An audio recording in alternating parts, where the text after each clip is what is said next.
We are here today with Marina Ilari, who is the CEO of Terra Translations. And you do a lot of game localization, Marina. So we're very happy to have you here. And also, you just started a blog or a podcast as well, En Pantuflas. Yes. People are really enjoying it. It's so fun. I've listened to a few episodes and they are awesome. And one of the questions we had from a student that's not terminology related, but they wanted to know if your career has changed since you launched that podcast. Wow, my career has changed. So It's only been happening maybe less than 3 months. So I don't think I have seen a huge shift in my career, but I really enjoy the podcast, but there are currently no other podcasts in Spanish talking about translation. And I wanted the podcast to be funny and entertaining too. So a space to learn about translation, but also to laugh about things that only another colleague that does the same thing can really understand and relate to.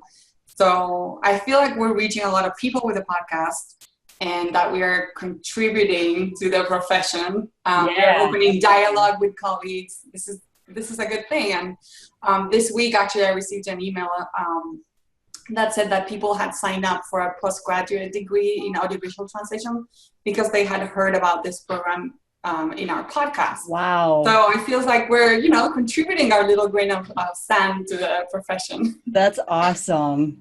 And then we're also here with Priscilla Bermea. I'm going to call her P because P and I work together as project managers at another LSP. And P, you really are a wizard as a project manager. I would tell the story about the time that you learned how to rekey Karen. This is a story that I tell all the time. Corrupted font in Karen. Priscilla somehow figured out the ASCII 4 number codes to rekey that language for all font corruption, but we're not here to talk about that. Your summoner name is Riot Pennyworth, and you are working for Riot Games. Can you tell us about sort of what you're doing over there? Sure. Well, I'm in the in-house team for LATAM. There's just 2 of us right now. There should be a lot more people, but there's just 2 because it's really an emerging region, game related, but also loc related. We have tons of linguists, but not really specialized PMs for loc. It's a nascent industry. So right now, what we are doing in-house is we are creating a model in which we can use translation agencies as partners more than outsourcers, and we'll embed in-house translators, editors, PMs, and also use freelancing linguists to cover our needs. So Cool. It's interesting because I go from actually translating stuff to designing like outsourcing models. So it's everything loc related. So you don't get bored? No, I really don't. Good. That's awesome. I think that's one of the great things about the job. So I'm going to dive into questions, and I'm just going to ask the questions. And since you both are so well-versed in the industry, I'll kind of just let you kind of lead the conversation. So our first big picture question is, aside from the obvious questions of how you get such cool work, I would like to know how you deal with the challenges that come with managing terminology that doesn't actually reference anything in the real world, or may not have clear rules for its usage, or maybe that's actually liberating. What do you think? So I think students are, one of their interests was how you handle sort of names for items that don't exist in real life, or fake languages, or coined, sort of how you navigate that aspect of games. Well, it has to do a lot with transcreation, and it also has to do a lot with what the client really wants to do with the game. Some clients will have some guidelines at the beginning, so they will want things localized. Other clients will not want things localized. I'm of this the idea that you should localize everything that has meaning in a good. Priscilla is agreeing here. That has meaning in language, because we want to convey that meaning. You want the player to have the same experience and to really get the same meaning out of for example, say a proper name of a place or a character. So managing terminology for video games can be very different than managing for other domains. For the first thing that you have to consider is that you create terminology for one specific game, and you most likely won't be able to reuse that terminology in other games. So, each game is its own world, it has its own style, its own characters, aesthetics, the vocabulary that you use in one game can be very specific to that particular game. So that's something that's different, that you perhaps cannot reuse that beautiful term base that you created for a game. It's just for that one game. Yeah. And in our case, we're a bit privileged and a bit spoiled because it's a continuous service game. It's not a one-off. So we've been like iterating on the same universe and alternate universes, but within the same fan base for years.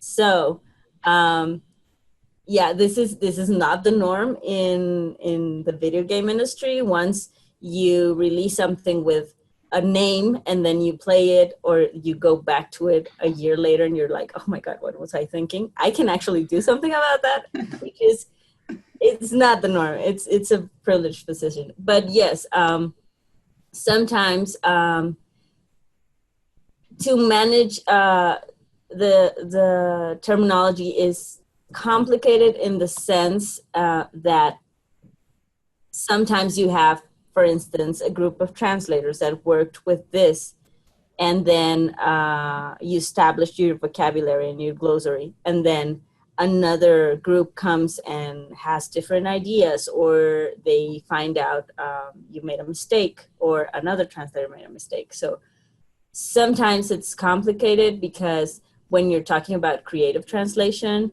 there's going to be different tastes, and there's going to be different opinions, and sometimes you make decisions that the fans don't really like.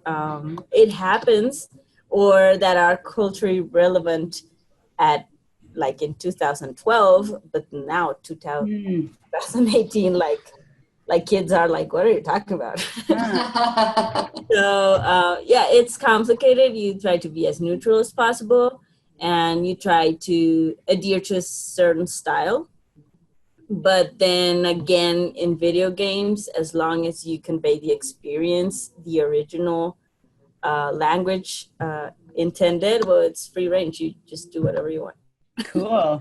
So it's a little bit liberating, and probably a little bit at times, it sounds like liberating in certain senses, and in other senses, very complicated. Yeah, because sometimes you have to come up with this stuff in 5 minutes. So that is so true. Yeah. Yes, that's very true. Sometimes you don't have the time that you would like to brainstorm about this game that you want to localize. So you have to provide it pretty much right away, and you do have the pressure of you want fans to like it. Can I go straight to the fan question then? So one of the questions from the students was, how do you sort of navigate when you're translating a game and the fan base maybe already has an idea of how they would sort of talk about it? So let's say an English, maybe video game is released in a Latin American environment. Maybe people are used to playing that game in English, and they've sort of created their own set of terminology and forums and stuff like that. Do you find yourself navigating that? Yes. In my case, yes, I always go to the forums, because sometimes you cannot find a lot of official material for the game, especially if it hasn't been published yet. Perhaps if it was published in English, then you can find the English references and people who are already playing the English game talking about the game, for example, in Spanish in my case. So you can find valuable information there to see, oh, this is how they're referring to this. Oh, interesting, they're using this. So you definitely want to take those things into account in your translation, especially if they're good. If they're not, then you can change it. Superseded. Yeah, you definitely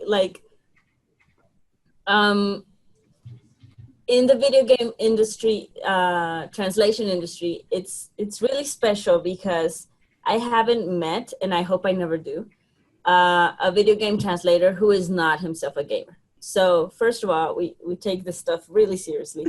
And we kind of know what we're talking about right out of the bat. But forums and stuff is really helpful. We do have guidelines, like we establish guidelines because in Latin America, since we're really close to not just Mexico, but we're really close to American culture, gamers tend to play a lot in English and use English terminology, even if they don't know what it exactly it means. So then they complain when you don't use English, but then they complain if you use too much English. Yeah. And as a linguist, we're like, we don't like to use English because we're linguists. So we established like certain guidelines on where we can use communicative vocabulary and where we don't. So for instance, in the actual game, we never use anything in English ever. We localize everything. But for instance, if we are going to forums or to make an article about how we develop the game or stuff, sometimes we do use community jargon. And then there's the whole esports side, which is like sports, like tournaments and stuff like that. Okay. Where we actually immerse ourselves. So there's some conversations that are Riot-led and there's some conversations that are community-led. So that's how we've become a little bit more flexible because we weren't at all. But then the important thing of localizing a product is that your user enjoys it, that your player enjoys it, and that it's an immersive experience. So you don't want to break the experience in the medium you're providing the loc. So I'm curious if either of you, this is going to be off the cuff, and if you can't think of an answer, we'll just cut it out. But can you think of a particularly interesting sort of conversation that you had on like a specific piece of terminology that was just like, would be a really weird conversation in real life, but it's about terminology for a specific game. And so it was, can you think of something? You know what I'm kind of saying here? Yeah, I think I've had those conversations many times. I'm trying to think of one. I have one that comes up every day. So there's this term in English, which is really funny, that it's feed. You don't feed your the enemy, like saying it broad term. So this means that this enemy has killed you a lot of times, and every time this enemy kills you, it gets more powerful. So you're feeding that enemy. So in Spanish, for some reason, the community says fedear. Oh goodness. Which means nothing at all. But it's become like a term. So if you want to say it in Spanish, you would say, like if you want to translate it, you have to say alimentar, which makes no sense in Spanish. So you would have to say a really long phrase like, no te dejes morir porque le das más poder al campeón enemigo, which is huge. And the other problem with this is that it's a term that is used a lot by the casters, which are the esports narrators for the streams. So there's been this whole controversy, and this is not just this term, but this term comes up a lot, this controversy of just accepting fedear as a term, which we refuse. Well, we're starting to like warm up to it, but we never use it in the actual game. Like maybe in communications around the game, maybe in the esports context, but this is not a word. Doesn't mean anything. It's really confusing for newcomers. And if we start like using, because there's fedear, there's soportar, there's a lot of words that are English, just like pronounced in Spanish. Yeah, Spanglish. Made into a verb that mean nothing. And that comes up a lot. So language invention. Yeah. Yeah, it's super weird. What are a few unique things about managing terminologies for games and fantasy worlds versus managing terminology for more technical domains?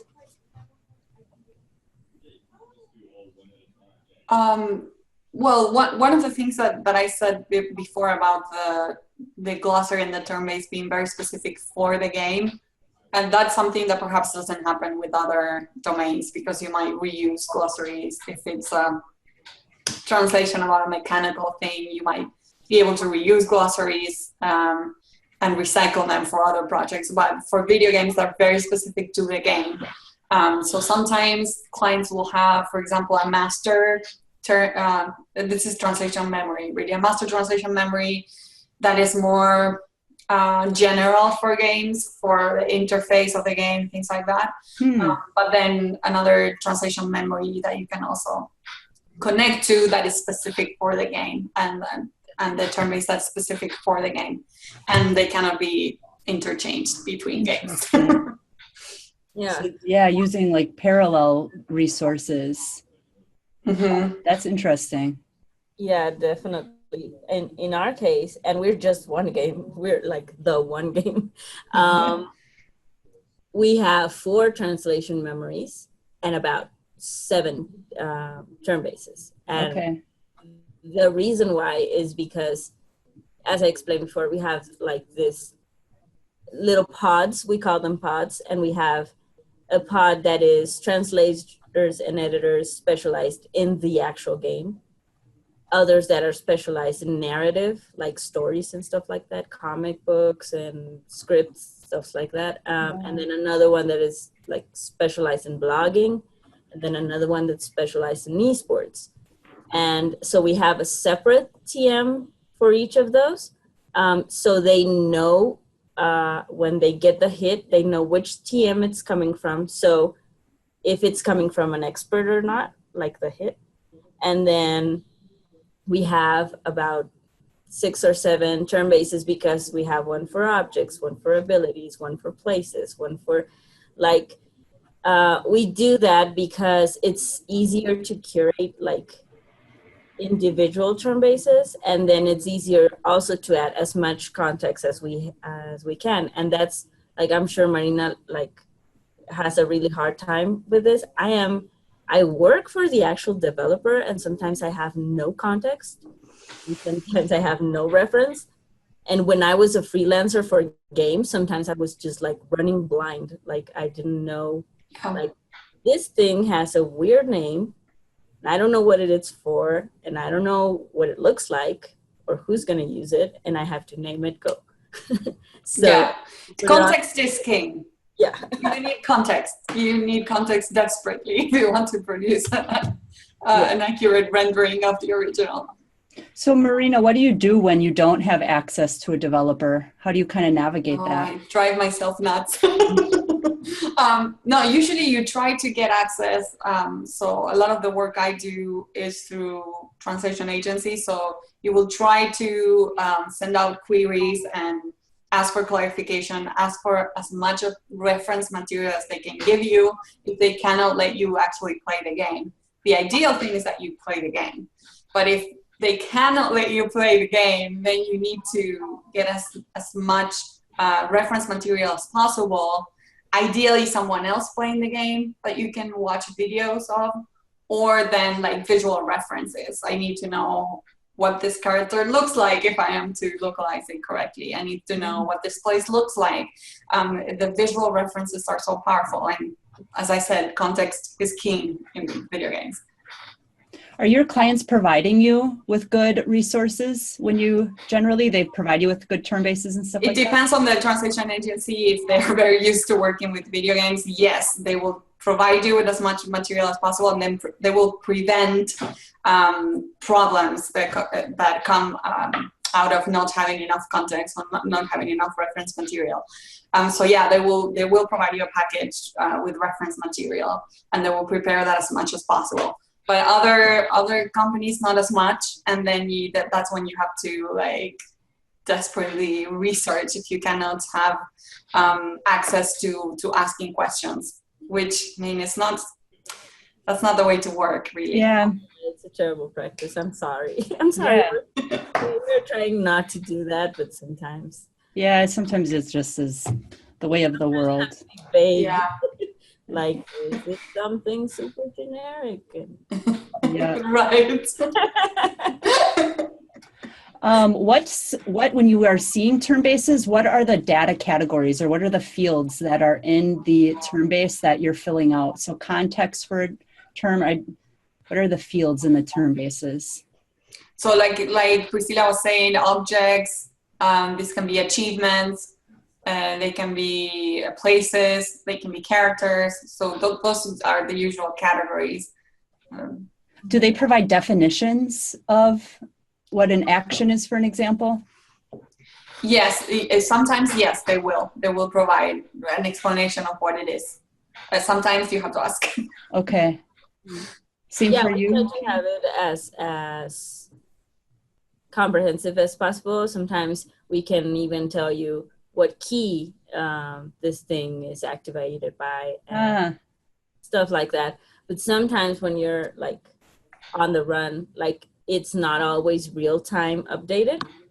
So there's like tiers, like first you need the term, and then you go deeper and deeper as time permits and as the project permits, because sometimes there are changes, and sometimes we used to have like this is the exchange of power you have, and but then those things get changed and balanced, and sometimes too much information is just like overwhelming for the translator. So we try to keep things simple but comprehensive.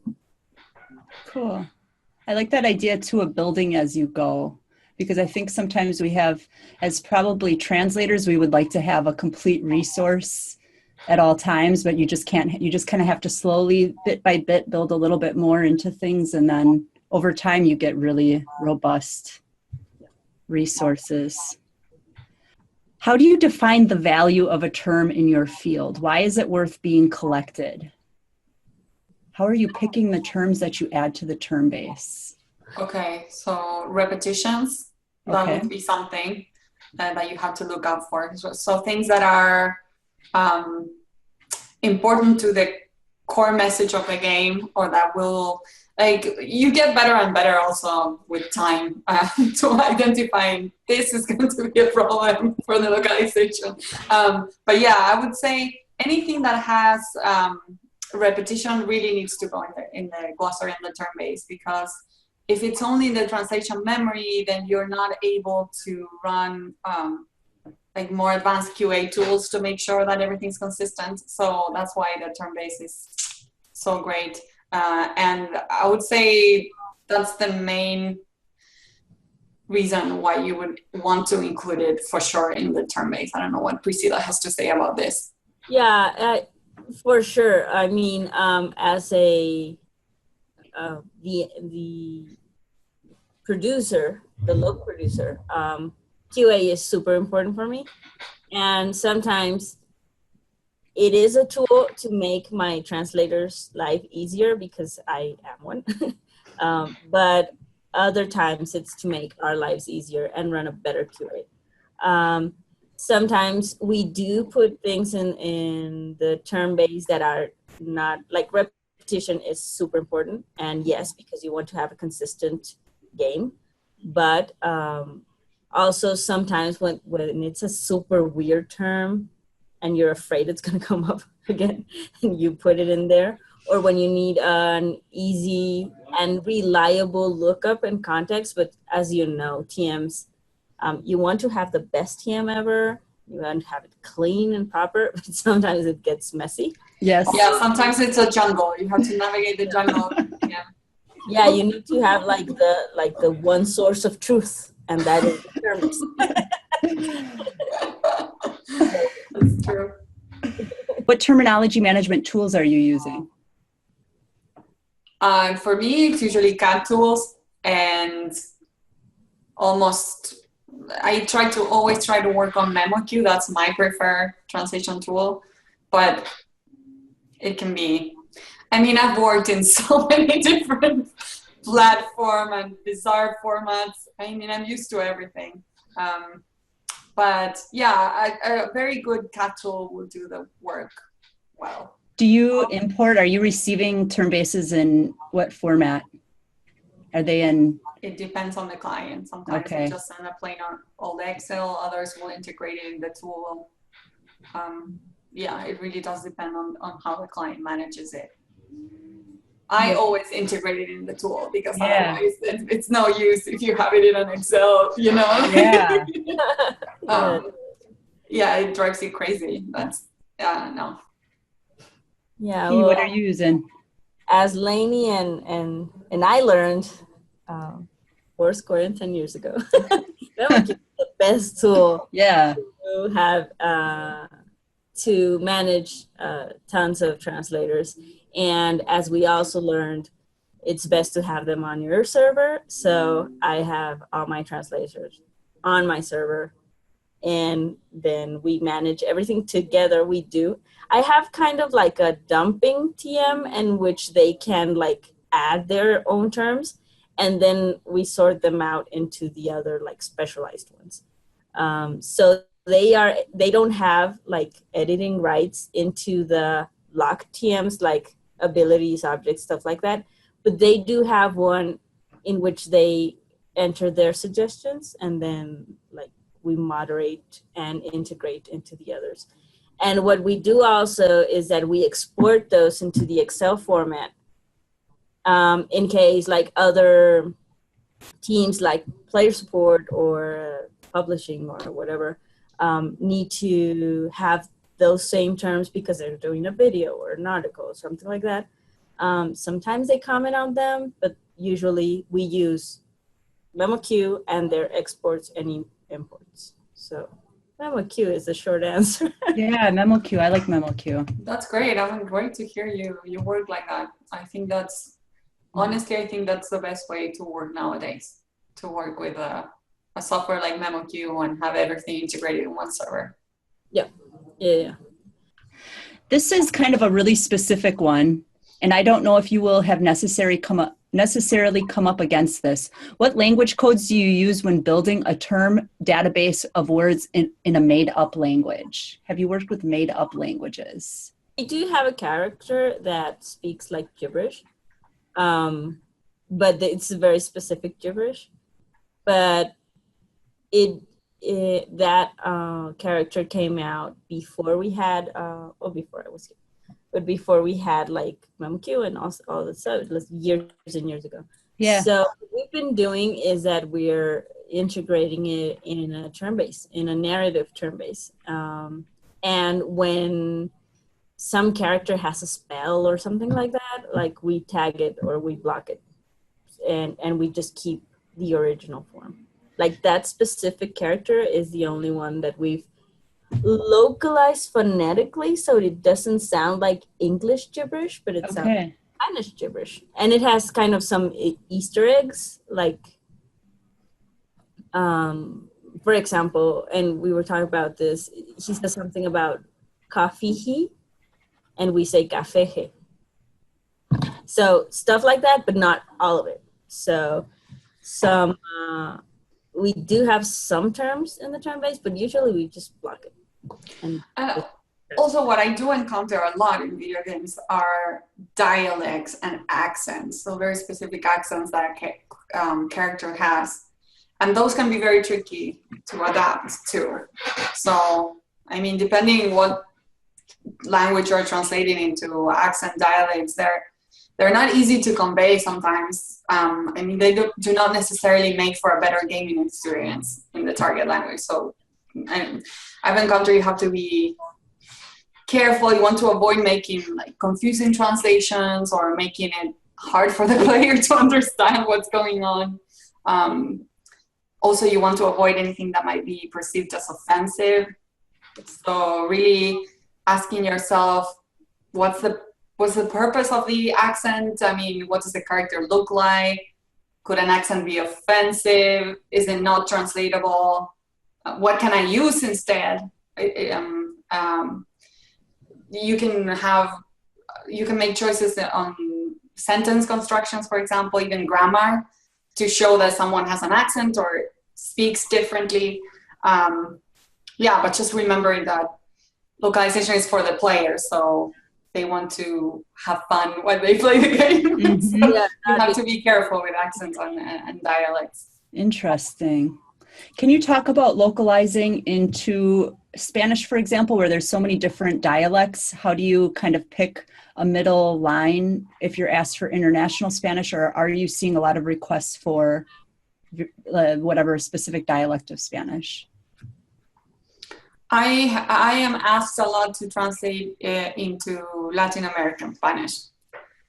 So I have to avoid country-specific regionalisms, try to make it as neutral as possible. The downside with making it as neutral as possible is that you kind of lose some, like the Spanish gets a little washed out.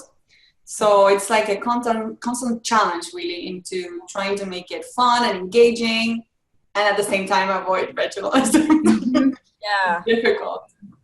Same here. We actually just merged two regions. We used to have LAN, which is Latin American North, which is Mexico to Peru, and then Latin America South, which was Bolivia to Argentina, and that was a mess.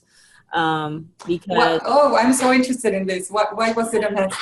Because we had to do one localization for two regions who felt had different identities and were kind of like in the sports arena, they're like compete amongst themselves, but we had to speak to all of them.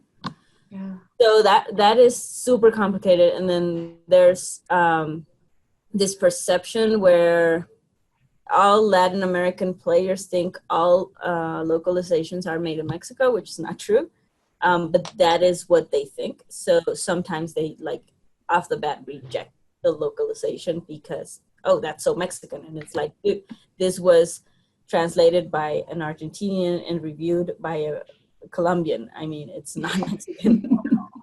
But that comes from that very true problem of being super neutral. Like the more neutral you are, the less flavor it is. So there's like you have to sacrifice experience so you can include everyone.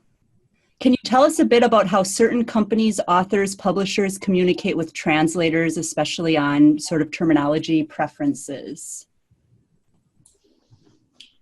So in my experience, some of the game publishers, especially the most experienced ones, will give you guidelines. However, sometimes the translator is just left to use their better judgment. So this is when I think it's great to actually work with a proofreader or someone that you can consult and brainstorm ideas with, otherwise you're left just by yourself. Priscilla, your work environment sounds great because you can actually brainstorm with colleagues. And sometimes the translator is like in its cave, in their cave, like translating. have no one to talk about this with. But were you asking about video game publishers specifically or book publishing too? Because I know either one. If there's like specific terminologies for whatever that made up universe is. Right. So I don't have experience working with book publishing houses, but I was interviewing a couple of weeks ago the translator for the Hunger Games series and Divergent. And which was really interesting to see how the whole literary world works. And she was saying that she had complete freedom and that the publisher did not influence or give any guidelines. So she was like left to herself to do whatever she thought was right, which I was surprised by. I thought, that they would like say specifically, oh, we want this translated this way, or no, it wasn't like that. Did she talk at all about terminology choices during your interview? Yeah, we talked about that. Cool. There were some like made up words like sinsajo, which I think is mockingjay in the... Oh, that's awesome. I love that word. Tell her I love that word and I use it like every day out of college. Oh, that's awesome. I will tell her. How often do you get to talk with the original writer? I wish more often. I rarely get the chance to actually talk to the person who wrote the narrative of the game. I have had it happen, and it was extremely helpful because you can ask the person what they actually meant in some ambiguous phrases or segments. And that's super, super helpful because sometimes you might interpret it completely different if it's like ambiguous, like it could mean this, but it could mean this other thing too. So just like going to the source and actually getting the answer from them, like, no, what I meant is this. You solved my life. Yes. Yeah. Yeah, well, in that sense, I'm super spoiled and privileged because my writers are in-house. Nice. However, sometimes they do stuff that's English-centric or America-centric. And sometimes we want to negotiate with them, like, this is not translatable, or this is not resonant at all with my public. Like, how am I going to do this in Spanish? And they're like, well, that's your job. Mm-hmm. So sometimes it's not counterproductive to have the writer right next to you. Well, they're not right next to me, but they're like an email away. Because then you have this like sense of responsibility towards their material, and you don't want to like mess it up. But the other times it's super helpful. And sometimes the writers are as like hermetic as if you were a freelancer. They're like, well, that's what I thought about that day, and there's nothing behind it. Like, that's so funny. Here you were thinking like, oh, this is like a metaphor for this other thing, right? And they're like, no, it's actually not. And you're like, okay, rock them. So it's really funny. Like sometimes it's super funny because when I was a translator, I imagined all the like the writers were like I don't know, different, and now they're colleagues and they're like, I'm working on something else. I don't have time for this. And you're like, okay. So how are games written? Games are written in there are different ways. Like sometimes it starts with a storyboard. Sometimes they start with like an actual story. Sometimes they begin with like a design, and from there it goes. Sometimes they're just trying to test out some technology and build a game around it. Sometimes it's a dream. I mean, it's different. In the case of League of Legends, it was two gamers that conceived the best parts of their best, like their favorite games, and then went from there. Cool. And now we're like reverse engineering into like actually making a story that makes sense and a universe that makes sense, because before it was a bunch of characters with disconnected stories who like fought for some reason. And now there is a universe and a purpose. So we're like backtracking a bit. But that's the case of my game. Interesting. Yeah. Marina, what has your experience been?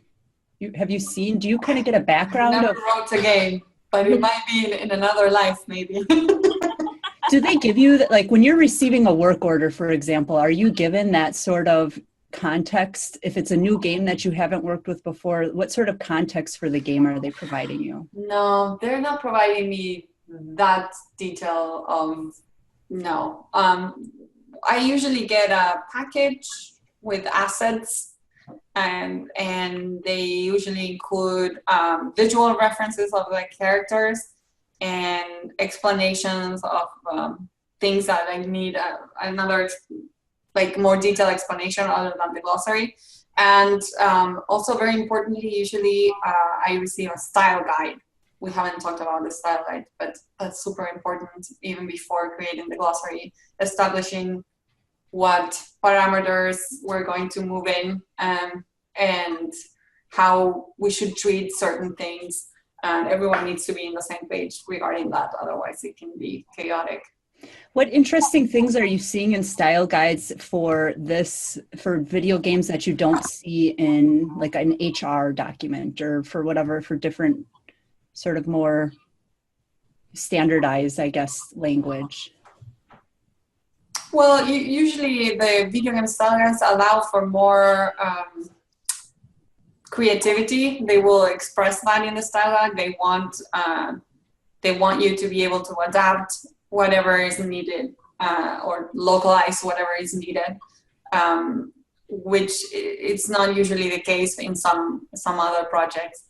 And then other things that are different, I guess the tone would be different in video games. Usually you would use an informal style instead of addressing with a more formal usted in Spanish style, which is mostly used in like business documents, or you were just saying HR documents. You would usually be using a formal style there. Yeah, in our case, what is most funny of our style guides is that sometimes we don't go by the right. We just don't. For instance, the use of like capitalization, like most games, and like follow the capital letter for a proper name and then the rest of the phrase, because we have really long names, 3-4 words, go like with small caps, and we do caps, like capitalize every word, because we want the player's eye to go to that term, because it's important for the gameplay or stuff like that. What types of sources do you consult when translating terminologies from fantasy worlds?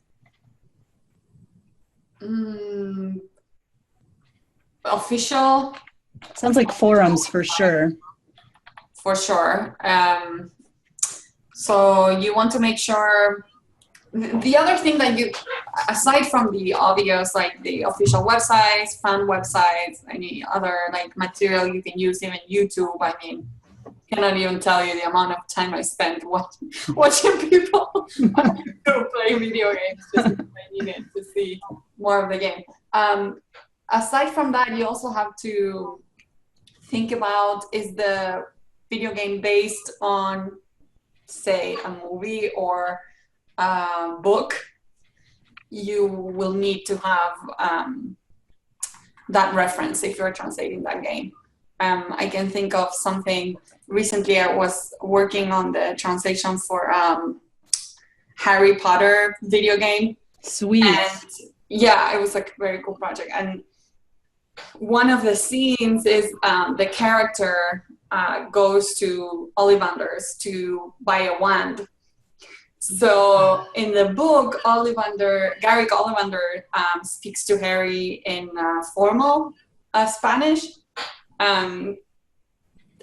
They decided to do that, and the translator decided to do that, which I think is great. And so we incorporated that in the game, and it was very important to keep consistent with that. Wow. Because otherwise it wouldn't have made sense that Garrick Ollivander was not speaking this way as it was in the book. So consulting with those references are super important. Cool. Yeah. So were your choices kind of limited in that case, did you feel, because there was already an existing translation? You were kind of just... Yeah, absolutely. You had to keep consistent with everything that was happening in the book, or even the movie. Some things were from the movie. Okay. And so you had to keep consistent with that terminology. Yeah, there wasn't that much room for being incredibly creative and localization. Like, it's already been done. It's all done. Oh, this is Still though. But at the same time, like, I appreciate it, because when you're like, you consumed the book and then you went and you are a fan of the movie because you like that universe, and now you're playing the game. And sometimes when there's a disconnect between all that, like, I don't know if you've seen Game of Thrones dubbed. Like, you read the books and then you read the books in Spanish, and okay, that's localized. And then you watch the series dubbed and it's something else, and then you watch the series like with subtitles and it's a whole different animal, and then you play the game and it's boring because it's a bad game, but like the terminology is like, it's not there. And it's not the same experience. It's not the same universe. So yes, it's limiting as a translator, but it's a nice challenge, like to find out. It's the right thing to do as a translator. Yeah. That's the user experience then again that you're kind of protecting, or Yeah, yes. That's the thing about video game translation and all kinds of like audiovisual translation and literary translation. Like the most important thing is not necessarily that it's perfectly grammatically correct or like the wording is precise like in technical translations or legal translations. This is about the experience. And this is about your user, your player, your viewer, that they can immerse themselves into this world and enjoy it or not, depending on what your goal is. The thing is that you have to always be in the shoes of your user, of your player, because otherwise you're just translating words and anyone can do that. Mm. So we are at an hour. I'd like to ask one final question. If you could think of a favorite video game that you've worked on with really interesting terminology and why it was a fun experience for you. Well, I recently worked on a game that was like all female warriors. Oh, awesome. That was really cool for me. Nice. I like empowering women, and it was really cool. I really enjoyed playing the game and also localizing the game. It was really a cool experience. What were some of the terminology? What was some of the terminology you were seeing in that? Anything? So it was a fantasy game. So a lot of so we had to localize. What was interesting, we had to localize most of the games too, because the names of the characters, because they contained information about the character, about the look of the character, or about how the character was. So they had to be localized, and and that's when you need the visual references, because like if you receive this list of names and you don't have the visual reference, you might have thought they were all men warriors. Like that's like perhaps the most natural instinct to think that they're all dudes.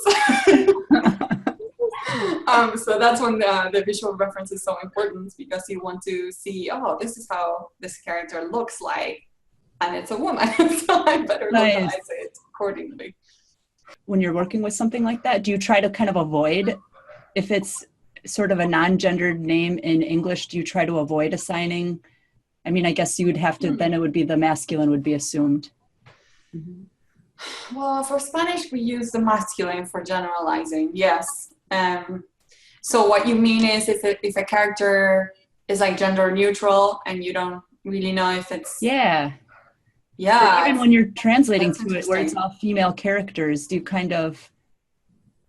I guess you kind of have to... No, you have to go for it according to the looks of the character also, because otherwise it wouldn't make sense for the player. 1 year, 2016, this campaign that's called Star Guardians, that it's kind of like anime-ish stuff. So there's this 5 girls, and they have powers, and they're super anime, super Japanese-like. So they're the Star Guardians, and they're 5 girls, right? Yeah, so you localize the campaign, and it's Guardianas Estelares, because they're all girls. And then the next year, there's a new campaign in the same universe, because it was really popular, and so we introduced new characters. And now there's a boy. But they're the Star Guardians, and everything is Star Guardians. Star Guardians is gender neutral in English. And Guardianas Estelares is not. So the way we solved this was, it was the Guardianas Estelares campaign, and this guy was a Guardián Estelar. But he was part of our Guardianas Estelares squad, because this was like an order. Like, this is like the lore we had to build in our heads to justify not changing to Guardianes Estelares, so we could like do it gender neutral. Because also, logistically, we had to change the entire game and like 15 websites that were already published. Wow. And it was already in our community's like lingo. So what we did is like, for instance, you have the Knights of the Round Table, or Joan of Arc was a knight because she belonged to an order which was mostly men. So this guy is a Guardián Estelar who belongs to the Guardianas Estelares because that's the name of the order. Can I ask, oh, sorry, how are trends with like Latinx affecting sort of how you talk about gender in games maybe? Is it having an impact yet, or? No, I have worked on games before my time in Riot. I did work in games that was the point of the game, so you used it, but in Riot, we are not doing that. Okay. We try to generalize and be like, instead of bienvenido or bienvenido das a, like parenthesis a, we say te damos la bienvenida. Or just like plural, bienvenidos. We try to be sometimes you can't help it and it like breaks my heart, but we try to not assume or imply that the player is a man, because also like I'm in the LOC team, so that's important to me. Yeah. I could sit and ask you questions for another hour or more, I'm sure. We really, really appreciate your time. This is going to be a really cool experience for students to see. So thank you so much. Oh, thank you for inviting us. For inviting me. Yeah, it was lovely to meet you, Priscilla, and it was great to do this. I loved it too. Thank you, Alaina, for inviting us. Thank you very much.